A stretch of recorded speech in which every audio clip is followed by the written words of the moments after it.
Why did Rocket Raccoon ditch the Guardians of the Galaxy? Let's find out in Faithless Part 2.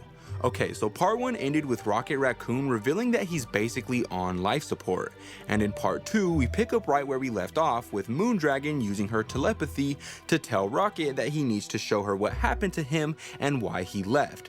He refuses at first but eventually caves after realizing that he'll be doing this for his friends who are in danger. We go back all the way to the beginning, when Rocket was just a cute looking baby. He was born on Half-World, a galactic insane asylum.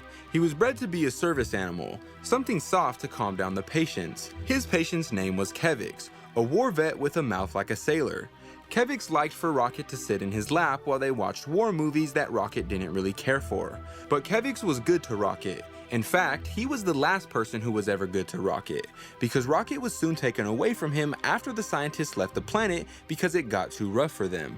They put the care of the patients in the hands of the robotic staff, but they couldn't handle the mental patients either, so they gave that job to Rocket and others that were like him.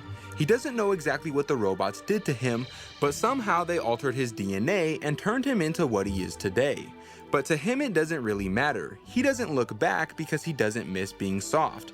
And it wasn't all bad, because after the alteration he became a ranger, made some friends, fought in some cosmic wars, and killed a bunch of bad guys using his aggressively large weaponry. He was proud of being a guardian because he finally had a family, but then something started to happen to him. Something terrible. Whatever it was that the robots did to alter his DNA was being undone. His body started falling apart, shutting down and rejecting whatever modifications they did, and he didn't want to be taken care of.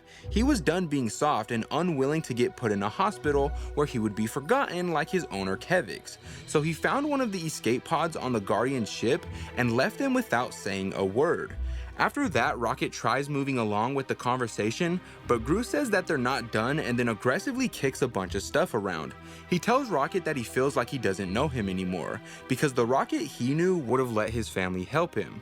Rocket then responds by yelling that the reason he was hiding was because he didn't want them to see him like this or be remembered this way. But Gru says that Rocket doesn't just belong to himself, because he's not going to be there when he dies, but they will. Rocket then unconvincingly responds that he understands, but he wants to move on and save the Guardians already.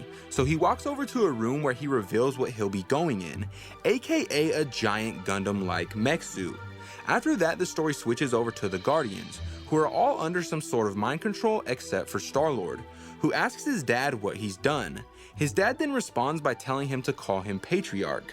Patriarch then takes them to a room where Marvel characters from across the universe are having their life force drained from them.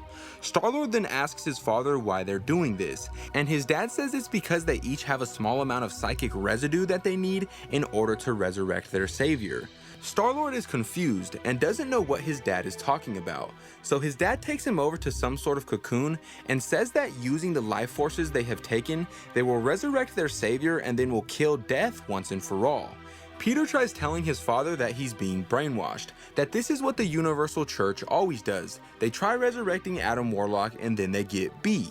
It's always the same, but his dad says that this time is different, because this time they're not resurrecting Adam, and it's not just one, revealing an entire sanctuary filled with cocoons. But sadly that's when this issue comes to an end, so like and comment for part 3.